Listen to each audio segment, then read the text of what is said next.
আর একটি হাদিস বলে শেষ করব, কষ্ট হয়নি তো? এবার আপনারা আন ওসমান ইবনে আফফান রাদিয়াল্লাহু তাআলা আনহু ক্বালা ক্বালা রাসূলুল্লাহ সাল্লাল্লাহু আলাইহি ওয়াসাল্লাম ইয়াশফাউ ইয়াউমাল কিয়ামাতি থালাথাতুল আম্বিয়া আলাইহিমুস সালাম থুম্মাল উলামা থুম্মাশ শুহাদা রাহু ইবনু মাজাহ সুবহানাল্লাহ। মিশকাত শরীফের হাদিস 495 নম্বর পৃষ্ঠা। বাবুল হাউজু আশ-শাফাআতু, হাউজে কাউসার এবং শাফাত অধ্যায়, হাদিসের নাম্বার 5600 নম্বর হাদিস। আপনার বাবের নাম্বার 443 নম্বর বাব। আল্লাহর হাবিবের সাহাবী ওসমান ইবনে আফফান জিন্নুরাইন রাদিয়াল্লাহু তাআলা আনহু, দুই নূরের অধিকারী, নবীজির দুই কন্যাকে বিবাহকারী জামাতা সাহাবী, সুবহানাল্লাহ বলেন। ওসমান ইবনে আফফান রাদিয়াল্লাহু তাআলা বর্ণনা করেন, তিনি বলেন ক্বালা রাসূলুল্লাহ সাল্লাল্লাহু আলাইহি ওয়াসাল্লাম, কিয়ামতের মহাবিপদের দিনে আমার নবীজি সাল্লাল্লাহু আলাইহি ওয়াসাল্লাম বলেন, দুনিয়ার মুসলমান মুমিনেরা, এই দুনিয়াতে তিন শ্রেণীর মানুষকে আমার আল্লাহ কিয়ামতের দিন সুপারিশ করার অধিকার দান করবে। সুবহানাল্লাহ। কয় শ্রেণীর মানুষ? আল্লাহর হাবিব বলেন ইয়াশফাউ, সুপারিশ করবে, ইয়াউমাল কিয়ামা, কিয়ামতের দিন। বানাচ্ছি নাকি আবার? ইয়াশফাউ ইয়াউমাল কিয়ামা, কিয়ামতের দিন।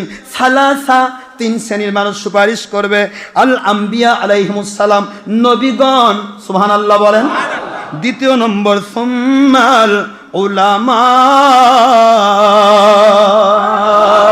হক্কানি উলামায়ে কেরাম, ওলিয়া মুর্শিদা, উলিল আমর, যারা এমনভাবে কোরআন সুন্নাহ মানে এবং মানায়, এমনভাবে ব্যাখ্যা করে যেইভাবে ব্যাখ্যা করলে আল্লাহ খুশি হয়ে নিয়ামত ঢেলে দেন, রহমত নাজিল করেন, বরকত নাজিল করেন, হেদায়েত ঢেলে দেন, গুনাহ করেন না, হারাম কাজকে হালাল করেন না, হালালকে হারাম বানান না, ভুল ত্রুটি হলে মাফ চেয়ে নেন, ক্ষমা চেয়ে নেন।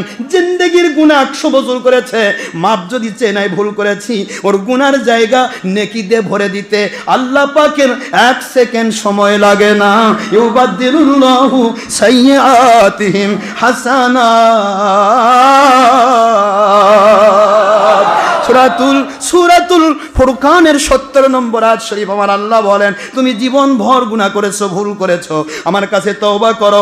100 বছর গুনাহ করেছো, আমি আল্লাহ তোমাকে ধরি নাই, গফুরুন হালিম বলে তোমাকে ছেড়ে দিয়েছি। এ বান্দা, আমার পাশে দাঁড়িয়ে তুমি আমার হাত দিয়া, আমার দেওয়া হাত দিয়া, আমার খাওয়া খাইয়া, আমার সামনে তুমি গুনাহ করেছো, আমি কত ধৈর্যশীল আল্লাহ।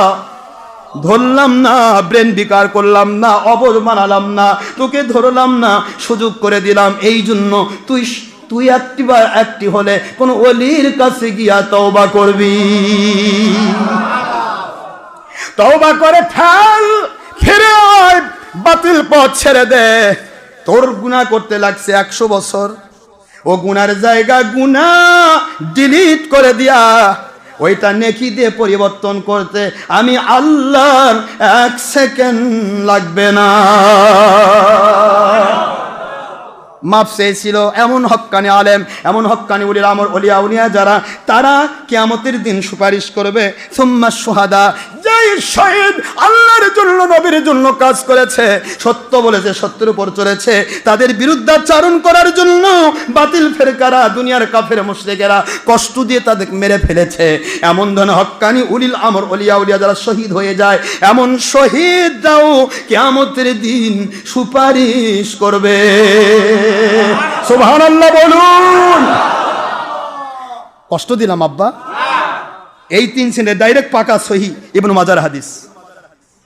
তাহলে ওলিরা কিছু করা পারবে না? না হ্যাঁ, মর্যাদা আছে। শুধু এই নয়, বুখারী শরীফে হাদিসটা বলে শেষ করে দেই, আর আপনাদের কষ্ট দেব না। বুখারী শরীফে হাদিসে হুজুর পাক সাল্লাল্লাহু আলাইহি ওয়াসাল্লাম যেটা বলেন, আল মারউ মা মান আহাব্বা। আর কোরআন শরীফে বলা হলো সূরাতুল ইউনূস আলাইহিস সালামের আপনার 64 নম্বর আয়াত শরীফে যেটা বলা হলো, সেটা হলো লাহুল বুশরা ফিল হায়াতিদ দুনিয়া। এটা কোনো আলেমের জন্য নয়, কোনো মুফতি মুহাদ্দিসের জন্য নয়, এটা আউলিয়া কেরামের জন্য। 62 নম্বর আয়াতের পরে 63 পরে 64 আল্লাহ বলছেন, ওলিয়াদের সাথে যারা থাকে তাদের জন্য ফিল হায়াতিদ দুনিয়া, দুনিয়াতে তাদের জন্য সুসংবাদ। নবী জীবনে কি সুসংবাদ?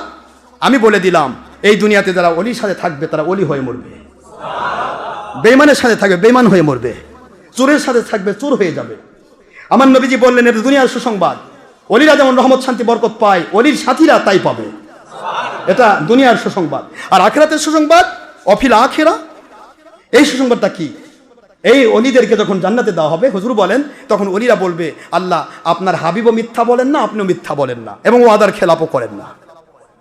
সুবহানাল্লাহ। ডাইরেক্ট বুখারী।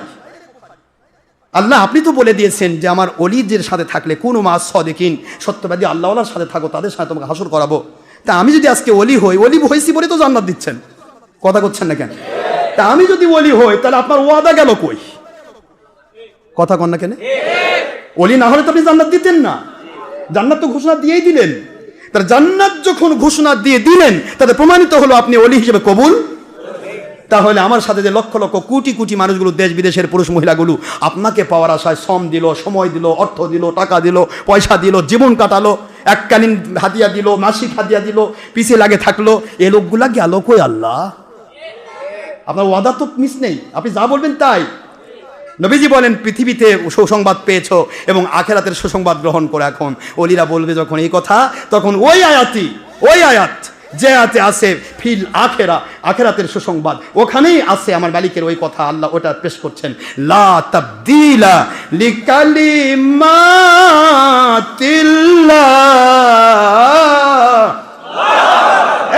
আমার অলি, আমার কথার কোনো পরিবর্তন নাই, যা বলেছি তাই ঠিক।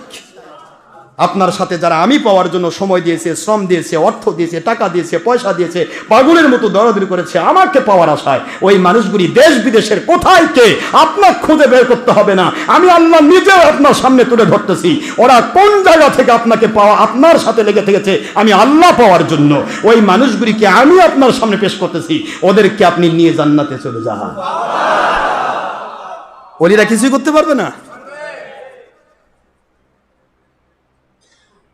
এই জন্য পিছিয়ে লাগে থাকবেন না, মনটা ক্লিয়ার করেন, মন ক্লিয়ার করেন। আনা ইনদা জন্নে আব্দি বি, বান্দা যেরকম ধারণা করে আল্লাহ সম্পর্কে, ওলি সম্পর্কে, নবী সম্পর্কে, আল্লাহর পক্ষ থেকে ঠিক সেই রকম রেজাল্টই সে আশা করে, সেই রকমই সাহায্য আসবে।